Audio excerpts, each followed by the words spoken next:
नमस्कार मंडळी, आज आपण बनवतोय चिकन 65 खायला खूप असं क्रिस्पी। चला तर सुरुवात करूया। चिकन 65 बनवण्यासाठी लागणारे साहित्य बघूया। 400 ग्रॅम बोनलेस चिकन घेतले। बाकीचे साहित्य बघूया। एक अंडे घेतले, आलं लसणाची पेस्ट घेतले, हळद घेतले, कढीपत्त्याचे छोटे काप करून घेतलेले आहेत, अर्धा लिंबू घेतलाय चिरून आणि चिकन 65 चा मसाला घेतलाय आपण। आता आधी आपण सर्वप्रथम मॅरिनेट करून घेऊया। आता चिकनला मॅरिनेट करण्यासाठी सर्वप्रथम आपण हळद लावूया, लिंबू,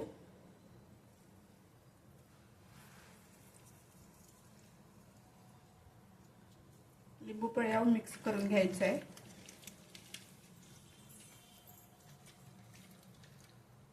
लसूण आल्याची पेस्ट,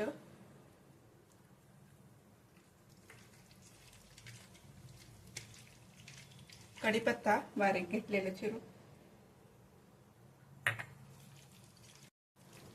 आलं लसणाची पेस्ट चांगली लावून घ्यायची आहे।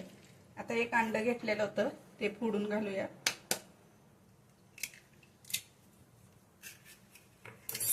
मिक्स करून घ्यायचं आहे चांगलं चिकनला।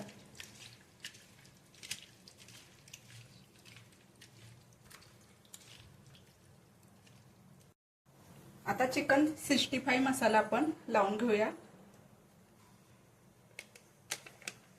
सर्व मसाला आपण घालणार आहोत आणि चिकनला चांगलं एकत्र करून घेणार आहोत।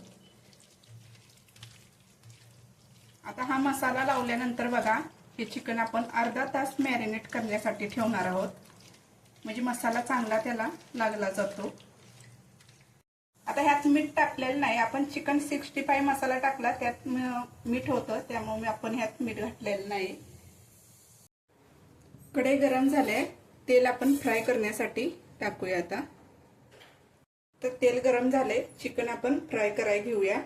चिकन फ्राय करताना सुरुवातीला आपण मीडियम गॅसवरती फ्राय करून घेणार आहोत।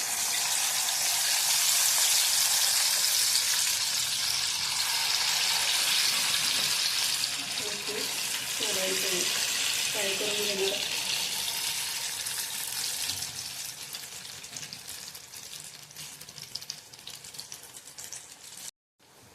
आता चिकनची एक बाजू बघा भाजून झाले, आता दुसरी बाजू आपण भाजून घ्यायचे, पलटी करून घ्यायचे।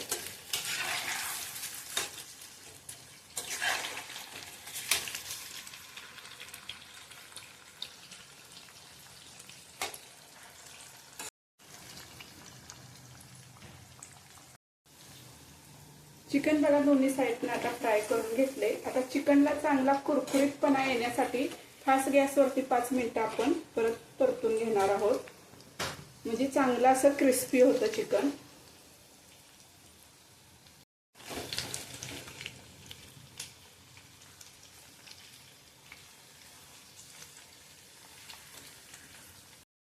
चिकन दोन्ही साईडने बघा चांगलं फ्राय करून झाले।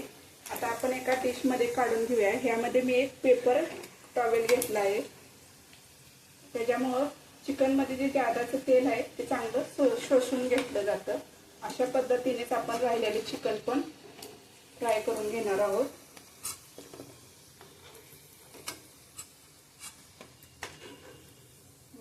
छान असा कलर आलाय।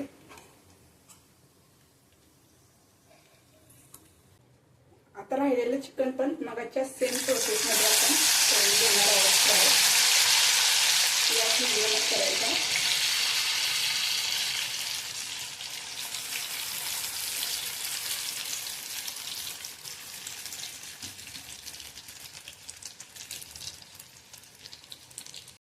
तर राहिलेलं चिकन जे आपण टाकलं होतं फ्राय करण्यासाठी ते बघा दोन्ही साईडने छान असं क्रिस्पी झालंय।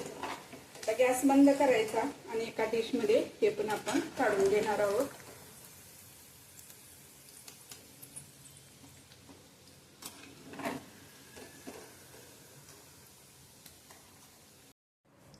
चिकन 65 आपलं तयार आहे खाण्यासाठी। याच्यावरती थोडासा आपण चाट मसाला भुरभुरूया। आजची रेसिपी तुम्हाला कशी वाटली ते नक्की सांगा। लाईक करा, शेअर करा, सबस्क्राइब करा। आवडली असेल तर एक कमेंट करा।